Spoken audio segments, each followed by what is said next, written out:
Considered by some to be one of the most maligned figures in modern history, Pope Pius XII helmed the Catholic Church during the zenith of Nazi Germany. His alleged silence in the face of atrocities led to the moniker the Silent Pope. Now a new documentary series for the Daily Wire called The Pope and the Führer, The Secret Vatican Files of World War II, explores the untold story of Pius. In this episode, we sit down with the show's host, Michael Knowles, to discuss the controversy at the heart of the series. I'm Georgia Howe with Daily Wire executive editor John Bickley. It's Sunday, August 17th, and this is Morning Wire. History is written by the victors. But what if the victors got it wrong? For 80 years, the world has condemned one man as the Pope of Silence, the man who stood by in the face of shocking evil. But can we trust the popular narrative, even after all these years? This is not just a story about Hitler and the Holocaust.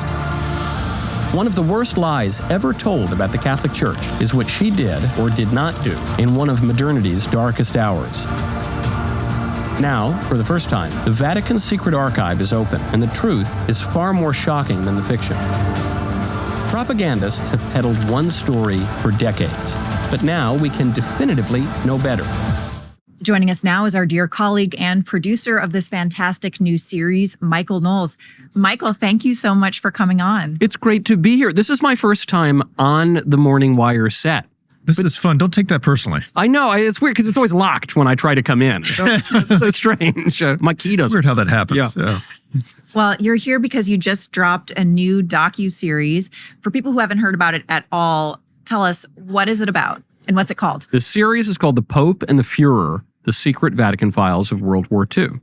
And I think I basically told you what it's about. But it's about this figure who is probably the most slandered of any figure of the 20th century. So you've got the seminal event, the key event of the 20th century is the Second World War. Pius XII has been maligned as the silent pope, complicit in Hitler's rise. Some people, some propagandists have called him Hitler's pope. They've suggested that he was actually supportive of Hitler and encouraging of the Nazi regime. And it's not true. If anything, the church has been too silent in defending him. So we now have access to the Vatican's secret archive. It's now called the Vatican Apostolic Archive. We have unprecedented access to the real wartime files. And so we can give the definitive history because we're living in a strange age of revision and in part I think it's because we've been lied to by public authorities on a lot of things, especially coming out of COVID. Right. So now people are questioning everything and the truth actually can be known about certain historical facts. So the way I view it is we're in this age now where some people hate Pope Pius XII because he helped Hitler. And some people love Pope Pius XII because he helped Hitler, supposedly. Yes. But, there's actually a third option, which is the truth. And the truth is that this man stood firm against the Nazi regime. He helped many, many Jews and others to escape the atrocities. But a lot of his work was, in fact, in silence. Now, Cabot made me promise that we would grill you. Great. So what is the argument for him being supportive of the Nazi regime? The argument is that he didn't get up and give a daily speech every day on the evils of Adolf Hitler.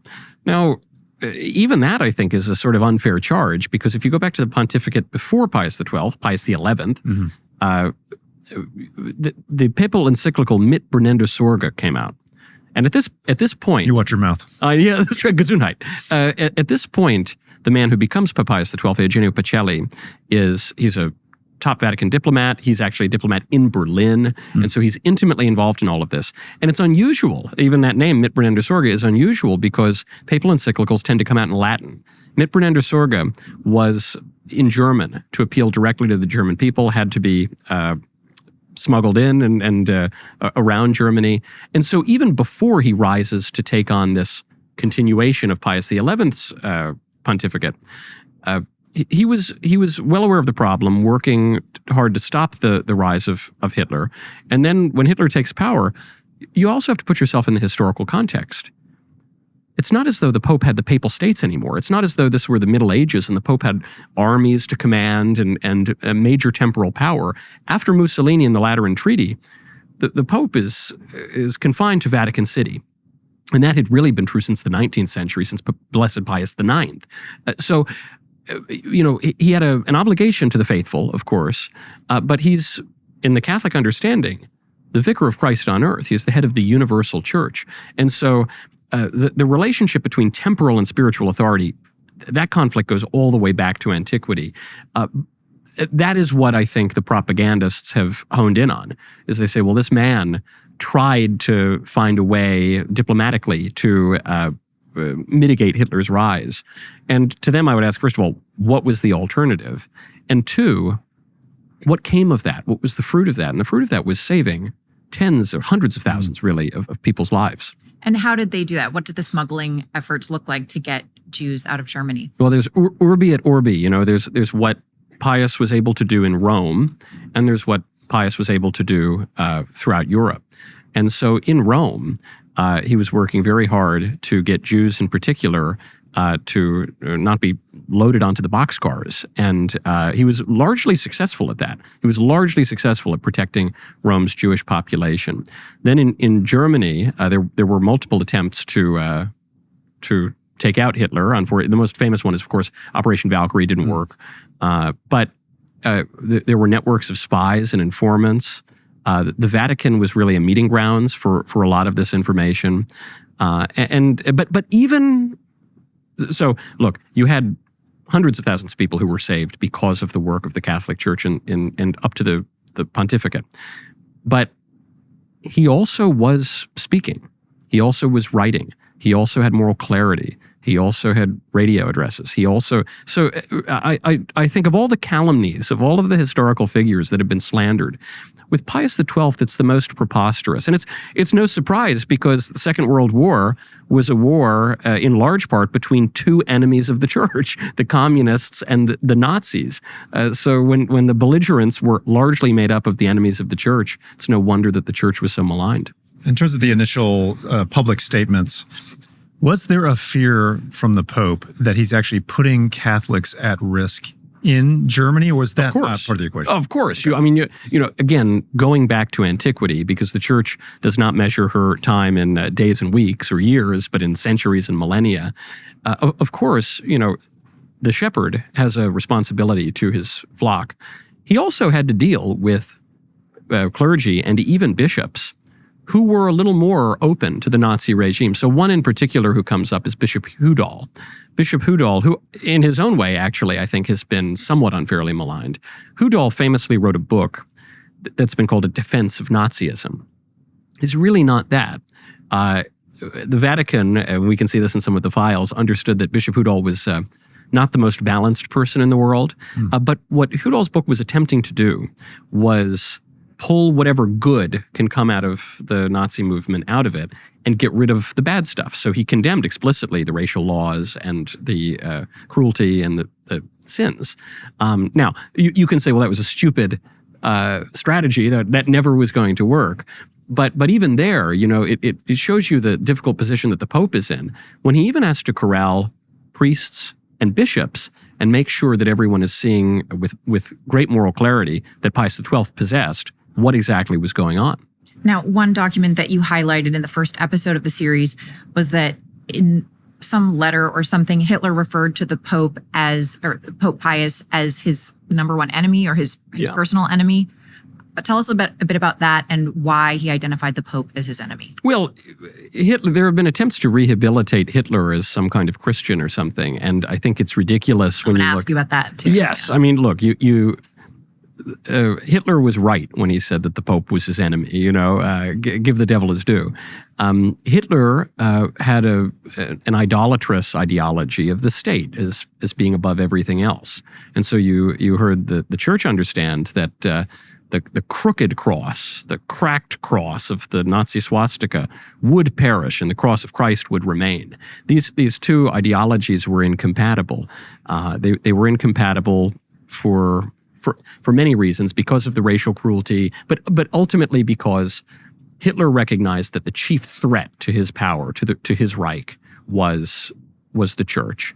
And that's been true for tyrants also going all the way back to antiquity. So one thing that the Nazis tried to do was to create their own version of Christianity, positive Christianity, a Christianity that ultimately would be subservient to the state. Many tyrants, many states have tried to do that over the years, but that was never going to work. And so Hitler saw it clearly, Pius saw it clearly.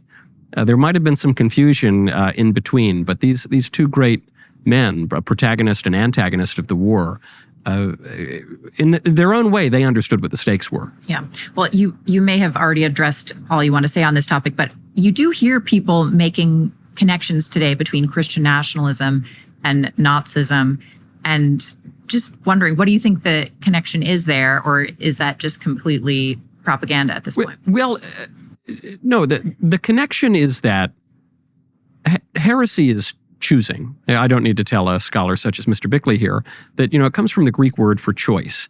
So often, Chesterton wrote wonderfully about this and more eloquently than I will speak. Often what a heresy is not the promotion of a vice to the exclusion of virtue. It's the promotion of one virtue to the exclusion of all of the others. So patriotism is good. That's actually a virtue. It's an extension of filial piety. However, when we make an idol out of the state, we fall into statism, which ignores the other virtues and which in itself becomes vicious. And so even ethnos, even having an affinity for people who look like you, or have a shared kind of culture and history, that's not wrong in itself. What is wrong is when you make an idol out of that to the exclusion of the other virtues. And so what the commonality that people draw is they say, well, Christian nationalism and National Socialism draw on kinds of love of nation.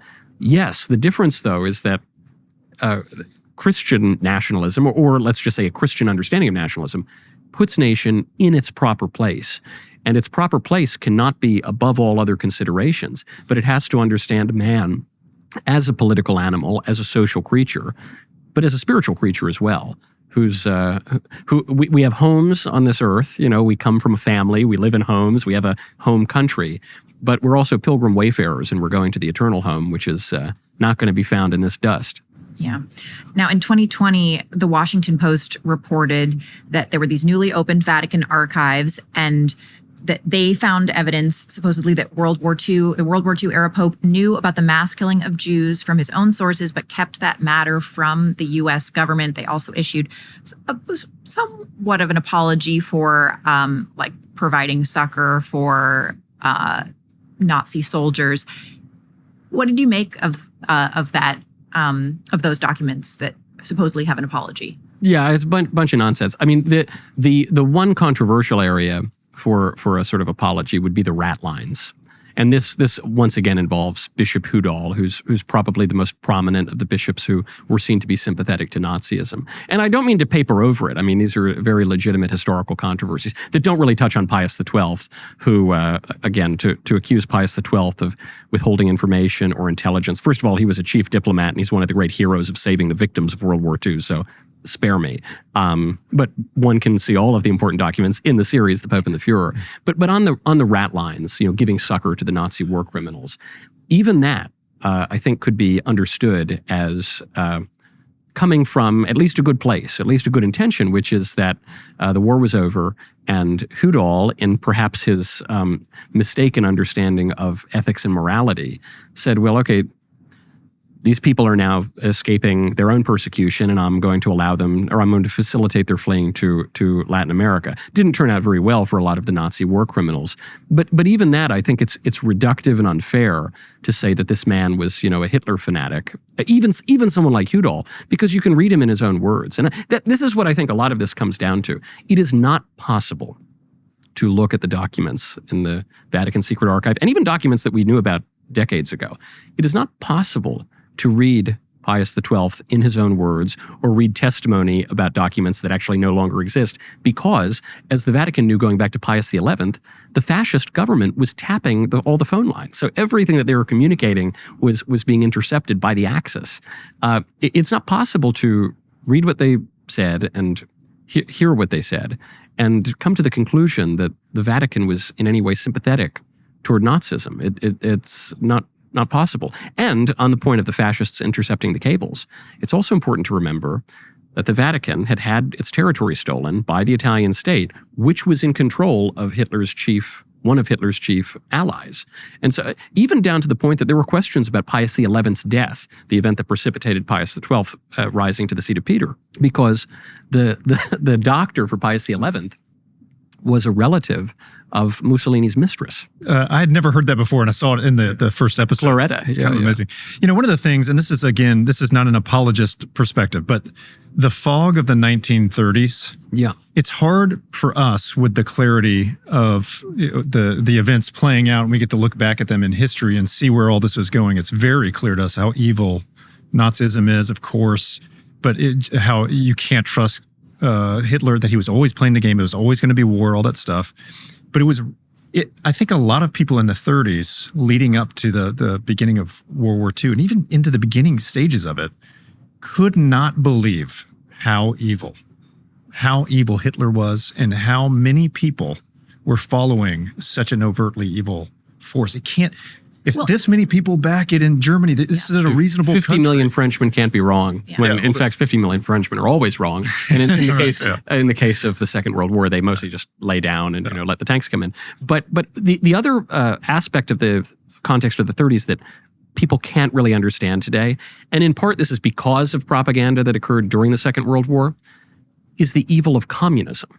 So you have in Germany, throughout Europe, rampant communism. You have immediately preceding the Second World War, you have the communists almost conquering Iberia. You have a Spanish Civil War that pits communists against monarchists and Catholics and fascists and this kind of assemblage of people.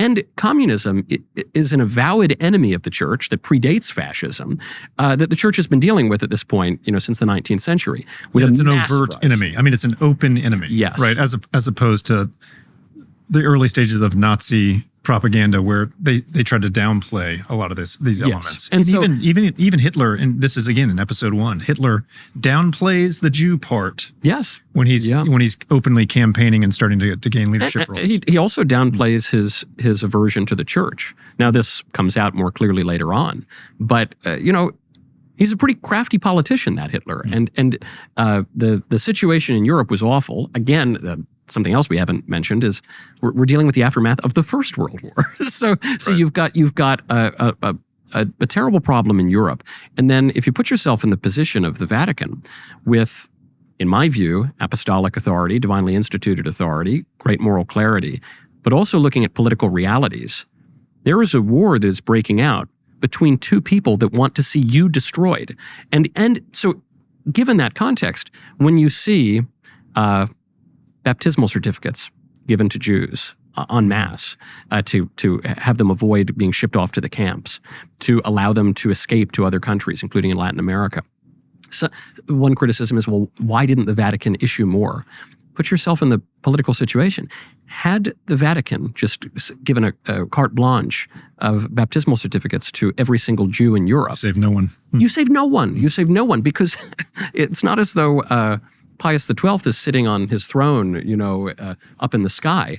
He has Mussolini breathing down his neck right around the corner. He's got Hitler breathing down his neck not so far away, and Hitler had a plan. When we say that people were downplaying Hitler's seriousness early on in the rise of the Nazis, that is true from a popular understanding. But Hitler kind of always knew what he was about. And sure. the Germans are known for their efficiency.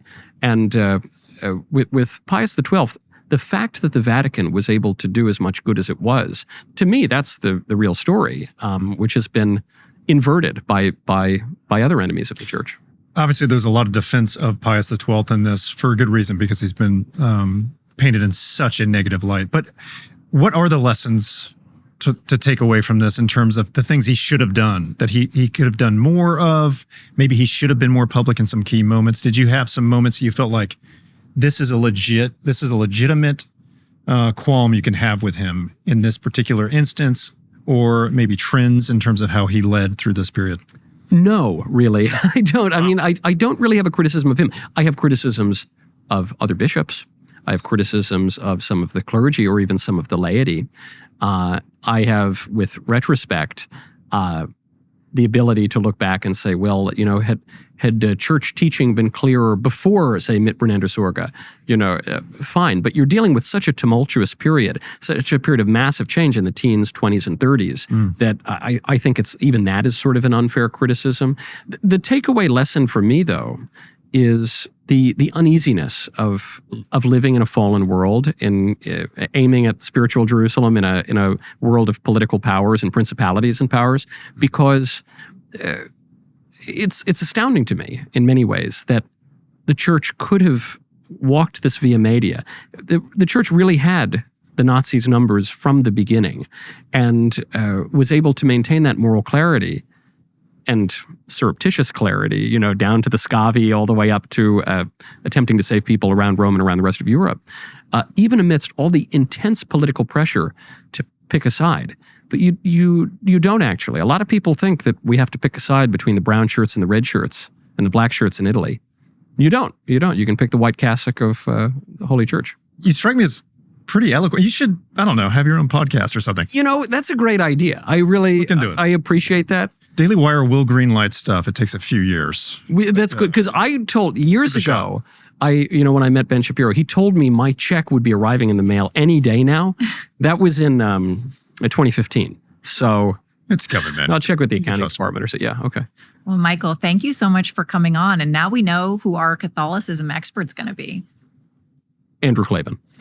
Great. Thank you for having me. It's great to be in here. So fun, man. Wow. Let's do it again. I walk by this place all the time. All you got to do is host a whole other documentary series. You can come back on. Who should we do next? I don't know. John the 23rd? Paul the 6th? That's somebody. Oh, yeah. Is he one of the? I don't know who these Urban II? That'd be a good one. Urban II. Okay. Let's do it.